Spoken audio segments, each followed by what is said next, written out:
At our anniversary dinner, my husband raised a toast and laughed. 5 years wasted on a gold-digging nobody.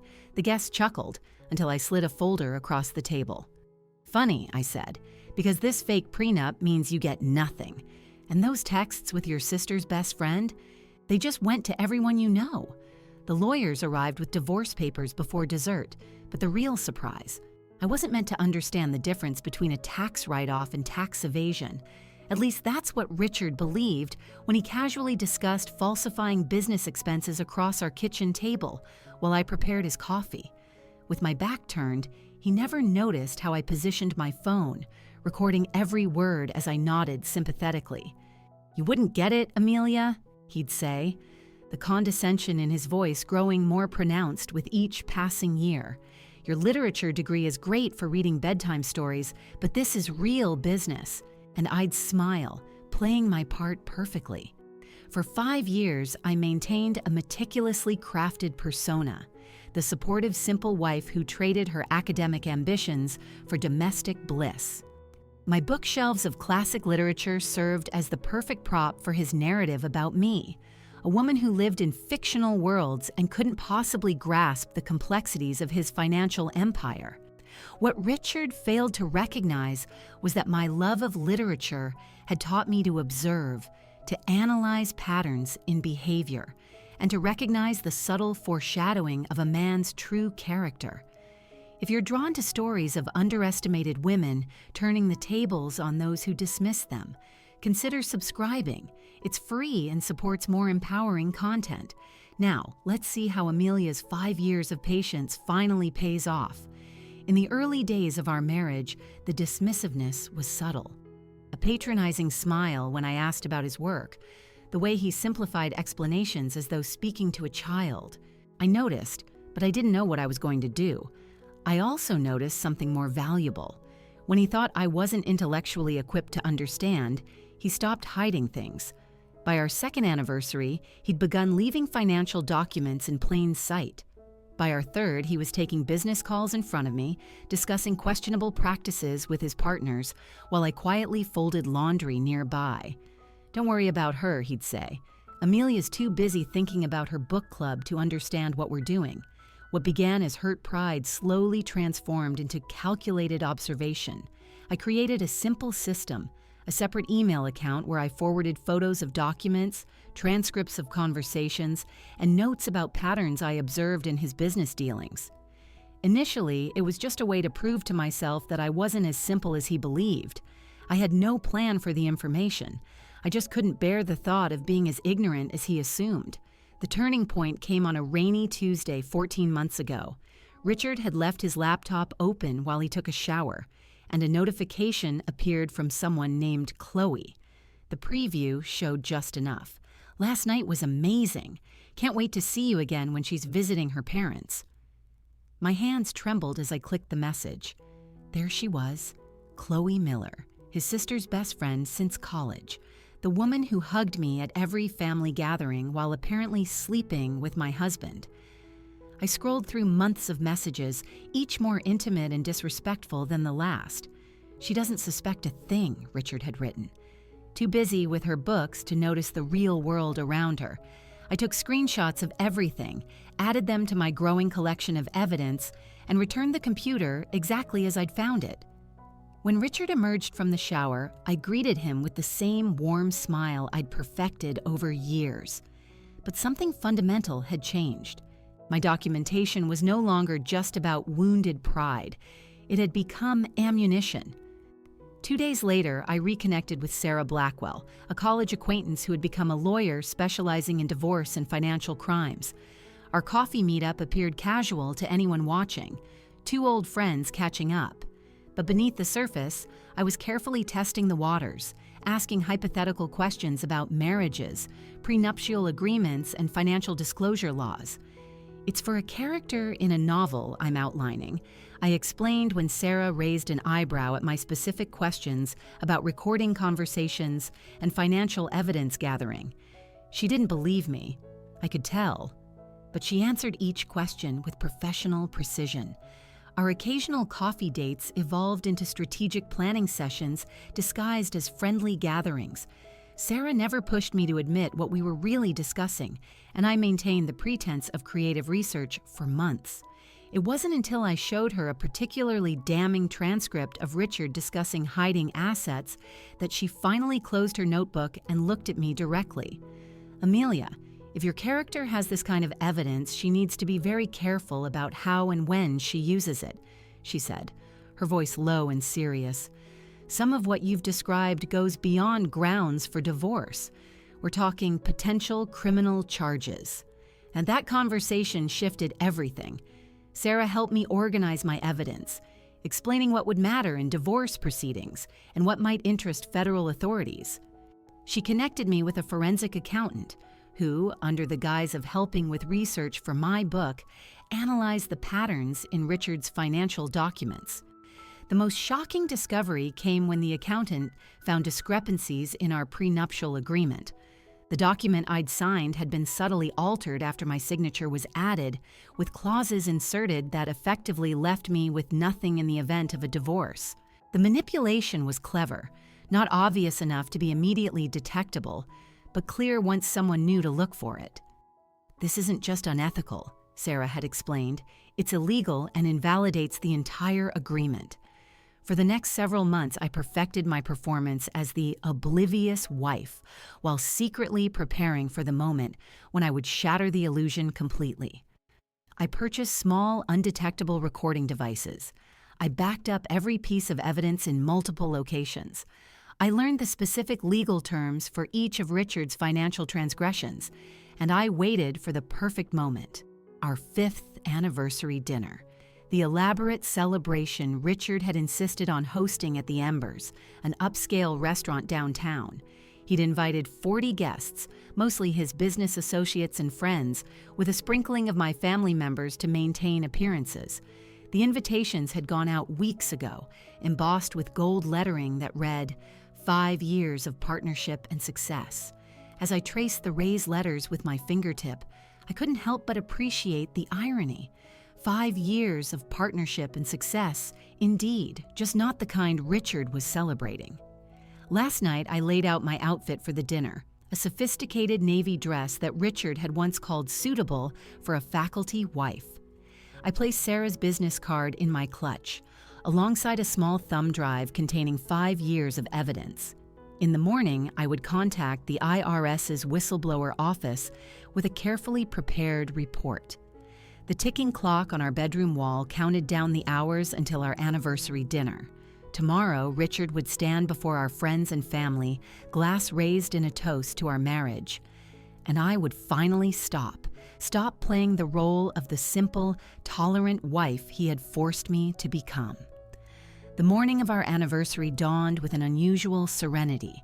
My hands should have trembled as I applied my makeup, but they remained steady. 5 years of practice had perfected my composure. Richard had already left for the office, promising to meet me directly at the Embers. "I've arranged everything," he'd said, kissing my forehead like one might pat a child. "Just show up looking pretty." The Embers gleamed under soft lighting when I arrived precisely 30 minutes early. The maitre d' recognized me immediately. "Mrs. Davies, your husband has arranged a beautiful evening. The Magnolia Room is ready." I followed him through the main dining area to the private room Richard had reserved. Crystal chandeliers cast a warm glow over a horseshoe-shaped table adorned with white roses and silver accents. Place cards with calligraphy names marked each setting, with Richard and me positioned to meet the same. I made a small circle of the table, memorizing the seating arrangement. His business partners clustered to his right, my family relegated to the far ends. My manila folder slid perfectly into the side table drawer near my seat. I checked my phone one last time, confirming that Sarah would arrive precisely at 9 p.m. The text messages were queued and ready to send with a single command. 5 years of calculated tolerance would end tonight. Guests began arriving at 7 p.m. Richard's parents entered first, his mother embracing me with the practiced affection of someone who had always viewed me as a sensible, if uninspired, choice for her son. "You look lovely, dear," she said, her eyes already scanning the room for more important people. Richard's father merely nodded, his attention fixed on the bar setup. My sister Olivia arrived with her husband, immediately sensing my tension. "Are you okay?" she whispered as she hugged me. I squeezed her hand reassuringly, the only person in the room who might have detected the steel beneath my smile. Richard made his entrance at 7:30, surrounded by his 3 closest business associates, all laughing at some shared joke. He looked handsome in his tailored suit, radiating the confidence of a man who believed himself untouchable. His eyes found mine, and he offered the same indulgent smile he'd given me for years, affectionate but dismissive. "There's my beautiful wife," he announced, crossing the room to kiss my cheek. Always punctual, always perfect. His hand lingered possessively at my waist as he whispered, "I've arranged for the Sterling project to be finalized tonight. Jeffrey's here and will sign after dinner." I nodded appreciatively, knowing that the Sterling project was one of his more creative tax evasion vehicles, another piece of evidence already documented and reported. Dinner progressed with practiced elegance. Conversations flowed around me while I maintained my role, smiling at appropriate moments, asking the right questions about children and vacations. Richard grew increasingly animated with each glass of wine, his hand occasionally patting my thigh beneath the table, while he largely ignored me above it. Between the main course and dessert, Richard's business partner, Daniel, clinked his glass. "I think it's time for a toast to the happy couple." Richard stood, champagne flute in hand, the room quieting as everyone turned toward him. His smile carried that familiar edge, the one that appeared when he felt particularly clever. 5 years ago, I made what my friends called the safest bet of my career. He began, generating appreciative chuckles. Marriage to the quiet literature professor who was more interested in fictional worlds than the real one around her. I maintained my smile as murmurs of discomfort rippled through some guests. My colleagues warned me that marrying someone so academically focused might be challenging for a man in my position. He gestured expansively. But I saw what they didn't. A woman who would never question my business decisions, who would be content with the lifestyle I provided while staying safely in her lane. The room had grown awkwardly silent. Even his closest friends looked uncomfortable.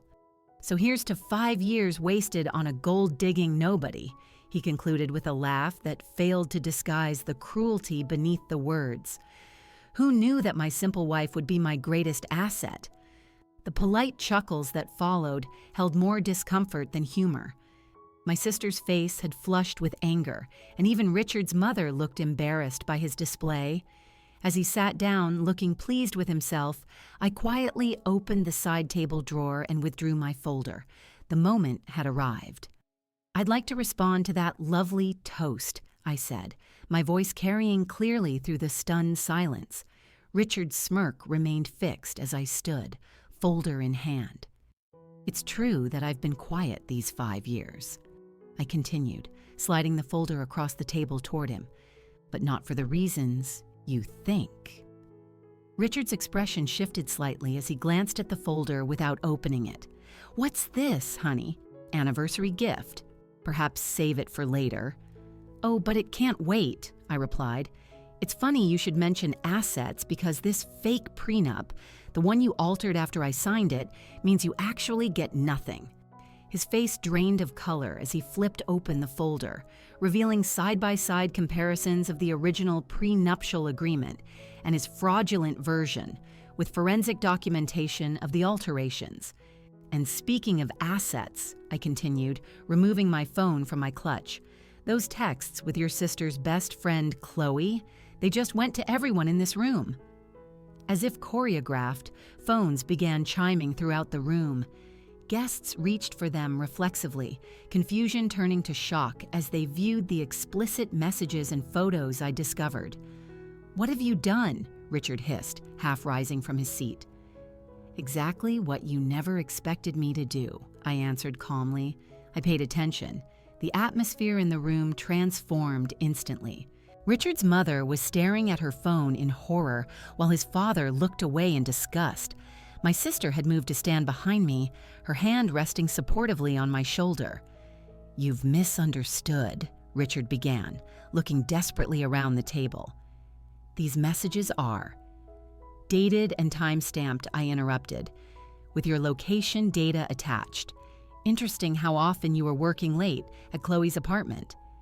His business partner Daniel had already moved several seats away, studying the prenup documentation with growing concern. "Richard, is this true? Did you falsify legal documents?" Before Richard could answer, the restaurant's front door opened, and Sarah appeared in the entrance to our private room, legal briefcase in hand and 2 colleagues trailing behind her. "Ah, perfect timing," I said. "The lawyers are here with the divorce papers. I believe we're just in time for dessert." Sarah's heels clicked confidently across the hardwood floor as she approached our table. The restaurant had fallen eerily silent, with only the soft classical music continuing as if nothing extraordinary was happening. Richard's face contorted between fury and disbelief as he recognized her from the charity gala we'd attended 6 months ago. You're the tax attorney from the Children's Hospital benefit," he stammered, the realization dawning slowly. Sarah smiled politely. "Among other specialties, yes." As she placed the leather portfolio containing the divorce papers on the table, my mind flashed back to a crisp autumn evening 3 years ago. Richard had been on the phone with his accountant in our home office while I dusted the bookshelves, seemingly absorbed in my task. "Listen, just move the Henderson payments through the Cayman account first," he'd instructed, feet propped on his desk. "The IRS doesn't have the manpower to track every international transfer. Besides, technically, it's not illegal if we route it through the consulting subsidiary first." That night, I'd transcribed his entire conversation verbatim, my literature degree finally proving useful in ways Richard never anticipated. Years of analyzing text had trained my memory to capture dialogue with remarkable precision. I developed a system, recording what I could, then expanded the transcripts with detailed context and observations, noting his tone, his body language, the specific words he chose. "I've prepared everything according to your instructions," Sarah said now, sliding the documents toward me rather than Richard. "All the evidence we discussed has been properly filed with the appropriate authorities." Richard lunged for the papers, but his business partner Jeffrey intercepted his arm. "Don't make this worse," Jeffrey muttered, his own face ashen as he glanced between his phone and the prenup evidence. Another memory surfaced. Richard at our kitchen island 18 months ago, laughing into his phone. Of course she doesn't understand the Sterling restructuring. He thinks it's just some corporate reshuffling. The woman reads Jane Austen for fun. She's not exactly equipped to spot a shell company. What Richard never realized was that my literary analysis skills made me exceptionally good at spotting patterns and inconsistencies. When numbers repeatedly appeared in his documents that seemed at odds with what he publicly claimed, I didn't need an accounting degree to flag the discrepancy. I just needed patience and attention to detail, qualities Richard had always dismissed as the fussy habits of a bookish woman. "This is ridiculous," Richard sputtered, looking around the table for support. "Whatever she thinks she's found is completely taken out of context. Amelia doesn't understand the first thing about business operations." "Is that so?" Sarah replied, removing another document from her briefcase. "Perhaps you could explain the context of this recorded conversation from February 12th, when you instructed your CFO to cook the books for the quarterly filing, or this email chain where you discussed creating fake invoices for services never rendered." The blood drained from Richard's face. "You recorded me? That's illegal." "One-party consent is perfectly legal in this state," I said softly. "Something you might have known if you'd ever bothered to listen when I mentioned the research for my novel about white-collar crime. My novel had been the perfect cover. For 2 years, I'd openly discussed fictional scenarios with Richard that mirrored his actual activities, gauging his reactions and gathering information on his understanding of legal boundaries. He'd unwittingly educated me on exactly which laws he was breaking, all while believing I was crafting an imaginary story. "You were writing about me?" Richard's voice cracked with indignation. "Not initially," I admitted. "But you became such a compelling case study in financial fraud that I couldn't resist." The dessert cart appeared in the doorway, the server faltering when he sensed the tension in the room. Sarah waved him in. "Please continue," she said smoothly. "We're just concluding some business." Richard's attorney, Mitchell Davis, burst through the restaurant doors, breathing heavily as if he'd run from his car. "Don't sign anything," he commanded, approaching our table. "Too late for that advice," Sarah responded. "But your client might benefit from your counsel regarding the IRS investigation." "What IRS investigation?" Mitchell demanded, looking bewildered. I met Richard's eyes directly, the one triggered by the whistleblower report I filed 3 months ago. All those evening phone calls when I said I was talking to my sister. I was building a case with the Financial Crimes Division. Richard's complexion turned gray. "You wouldn't understand enough, too." "To document your system," I interrupted. "To identify the shell companies you created to hide assets, to track the falsified charitable donations. Actually, I understood everything, Richard. I just never let you see that I did." The chocolate soufflé arrived at our table, the server placing it between us with practiced elegance, oblivious to the destruction of a marriage happening around him. Jeffrey stood abruptly. "I need to distance myself from this situation." "Immediately," he announced, gathering his coat. Several other business associates followed suit, mumbling excuses and avoiding Richard's desperate gaze. "You can't just leave," Richard hissed. "We've worked together for years. You're involved in half of these deals. That's exactly why I'm leaving," Jeffrey replied coldly, "and why you'll be hearing from my attorney tomorrow." As Richard watched his carefully constructed network disintegrate before his eyes, a strange calm settled over. The soufflé deflated slightly in the center, much like Richard's illusion of control. "You know what's ironic?" I said, breaking the silence. "If you had ever bothered to actually read any of the novels on my bookshelf, you might have recognized the classic narrative arc of hubris and downfall. Literature has been warning men like you for centuries." Richard's mother approached our table, her face rigid with controlled emotion. "I'd like to understand exactly what's happening," she said, addressing me directly for perhaps the first time in our marriage. "Your son created fraudulent financial records, evaded taxes, and manipulated legal documents," I explained gently. "And he's been having an affair with Chloe for at least the past year." She nodded once, removed her pearl necklace, Richard's anniversary gift to her, and placed it on the table. "I believe this belongs to your company, not to my son." Without another word, she collected her husband and departed. As the room continued to empty, Richard turned to me, his voice low and dangerous.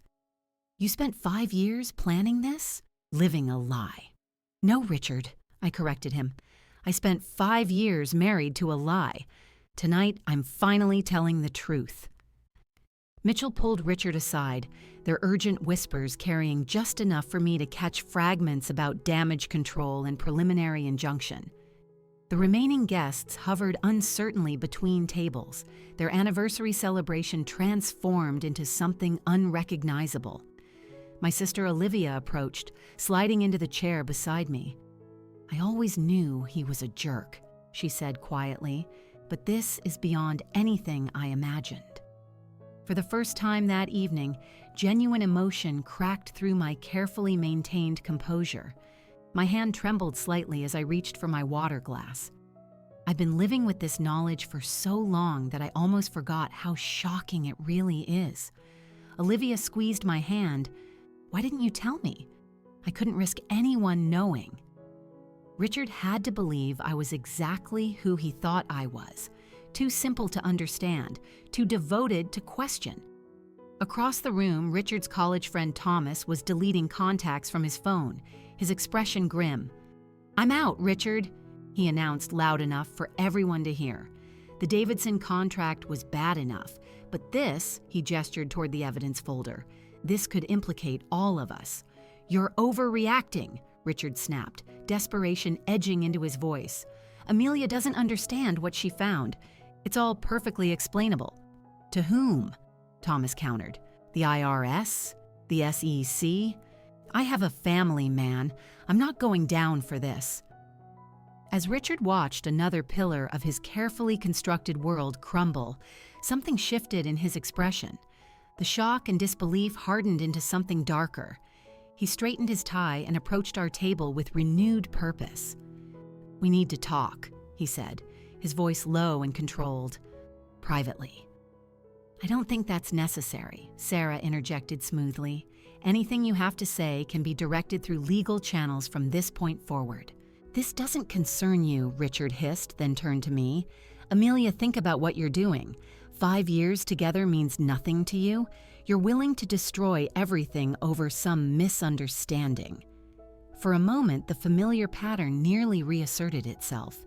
His commanding tone, my anticipated acquiescence, the muscle memory of submission twitched within me.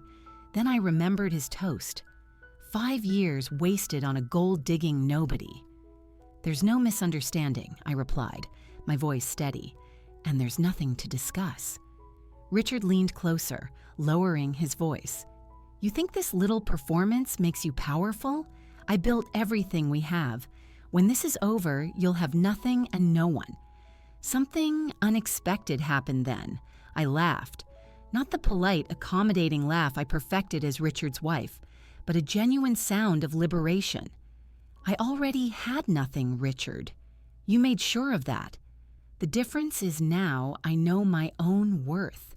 My straightened posture and direct gaze seemed to unnerve him more than any words could have. He'd never seen this version of me, the woman who wasn't performing deference.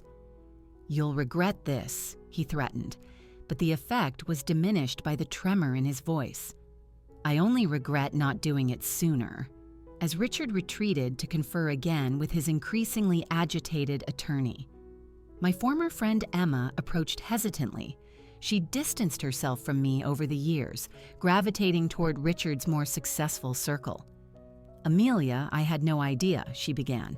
Her expression conflicted. "The way he talked about you at dinner parties, I just assumed that I was exactly what he described." I finished for her. "That was the point, Emma. I should have seen through it. I should have checked on you." Her remorse seemed genuine, but I wasn't ready to absolve her so easily. "Yes, you should have," I agreed quietly. 5 years is a long time to believe the worst about someone you once called a friend. Emma flinched at my honesty. In the past, I would have rushed to ease her discomfort, to smooth over the awkwardness. But that woman, the one who prioritized everyone's feelings above her own, had served her purpose. I didn't need her anymore.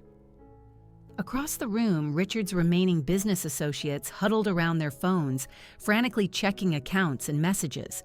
The elegant anniversary dinner had devolved into a crisis management session, with former allies now potential liabilities to each other. My brother-in-law Mark, who had always been quiet around Richard, surprised me by bringing a fresh glass of wine to our table. "Thought you might need this," he said, setting it before me. "For what it's worth, I always knew you were the smartest person in any room Richard entered. Yet you never said anything," I observed, without rancor. Mark nodded, accepting the gentle rebuke. I convinced myself it wasn't my place. I was wrong.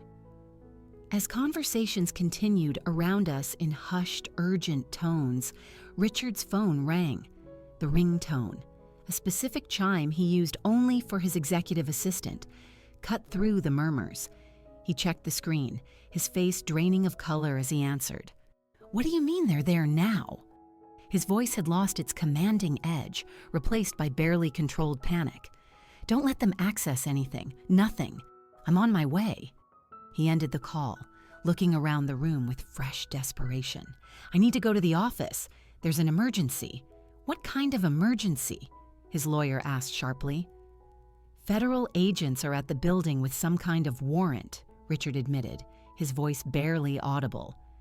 The revelation rippled through the remaining guests. 2 more business associates immediately made for the exit, avoiding eye contact with Richard as they fled what was quickly becoming a sinking ship. For the first time since I'd known him, Richard looked truly lost. His carefully curated image, successful businessman, community leader, devoted husband, was dissolving in real time, revealing the hollow center beneath. "Did you do this?" he demanded, turning to me with naked fury. "Did you call them?" Sarah shifted slightly, positioning herself between us. "I believe I mentioned the whistleblower report earlier. Federal investigations don't happen overnight, Richard. This has been in motion for quite some time." As the implications sank in, Richard grabbed his coat and rushed toward the exit, nearly colliding with the restaurant manager who had appeared to check on the commotion. "Sir, there are some men outside asking for you," the manager announced nervously. "They said it's urgent." Richard froze mid-stride, trapped between the ruins of his personal life behind him and whatever awaited him beyond the restaurant doors. For a fleeting moment, our eyes met across the room, and I saw something I'd never witnessed in him before. Fear. 3 men in dark suits entered the private dining room, their expressions professionally neutral as they surveyed the scene. The lead agent, a silver-haired man with piercing eyes, held up his credentials. "Richard Davies?" he inquired, though his gaze had already locked onto Richard's frozen figure by the exit. "That's him." Someone volunteered unnecessarily. Richard's attorney stepped forward. "I represent Mr. Davies, whatever this is about." "Richard Davies," the agent continued uninterrupted, "we have a warrant for your arrest on charges of tax evasion, wire fraud, and falsification of federal documents." He produced an official document from his jacket. "You have the right to remain silent. Anything you say can and will be used against you in a court of law." The familiar Miranda warning echoed through the suddenly silent room. Richard's face contorted through a series of emotions: disbelief, rage, and finally a dawning horror as he looked back at me. "You," he whispered. "What exactly did you tell them?" I remained seated, the calm at the center of the storm. "Everything you told me, Richard. Every conversation you had in front of your simple wife. Every document you left where I could find it. Every meeting you took in our home." The second agent approached with handcuffs. Richard instinctively backed away.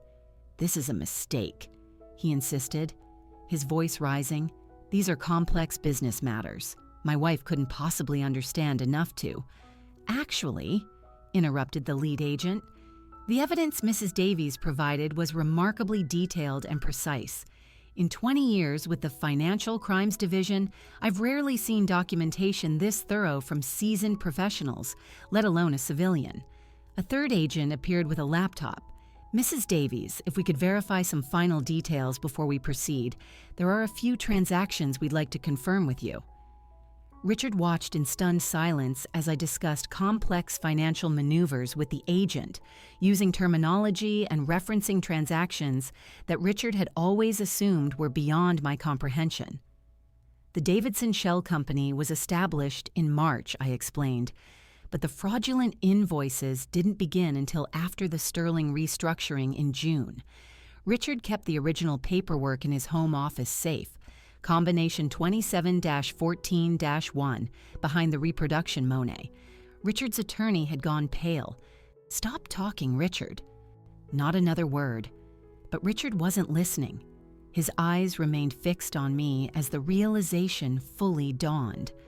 "All this time," he said hoarsely, "all those evenings when you were reading in the corner, all those dinner parties when you just smiled and nodded, I was paying attention," I said simply, "something you never bothered to do with me."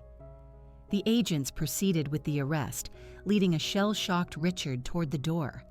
As they passed our table, he paused, handcuffed wrists awkwardly positioned in front of him. "Why?" he asked, genuine confusion in his voice. "Why go through with the anniversary dinner? Why the public humiliation? You could have just had them arrest me at the office." I considered his question carefully. "Because you needed to understand what you'd done. Not just the financial crimes, but how you diminished me for years. Tonight wasn't just about legal justice, Richard. It was about finally being seen. Something flickered in his eyes, perhaps the first glimmer of genuine understanding he'd ever had about me. Then the agents continued guiding him toward the exit. As Richard disappeared through the restaurant doors, the remaining guests began to disperse, murmuring in shocked tones about what they'd witnessed. Sarah collected her documents and approached my table. "Are you all right?" she asked gently. I took a deep breath, assessing the hollow space where fear and anger had lived for so long. "I think I will be," I replied, surprising myself with the truth of it. Olivia wrapped an arm around my shoulders. "What happens now? Do you need a place to stay tonight?" I shook my head. The house is in my name as of this afternoon. Another detail Richard never bothered to read in the documents I occasionally asked him to sign. Sarah smiled appreciatively at this final strategic move. The federal case will take months, possibly years. Are you prepared for that? "I've been preparing for 5 years," I reminded her. "I can handle a few more months." As we gathered our things to leave, I paused at the table where Richard and I had sat side by side for the last time. The anniversary cake remained uncut, the decorative 5 toppers now seeming like a different kind of countdown, one that had reached its conclusion. The classroom hummed with energy as my students debated the symbolic significance of wealth in The Great Gatsby.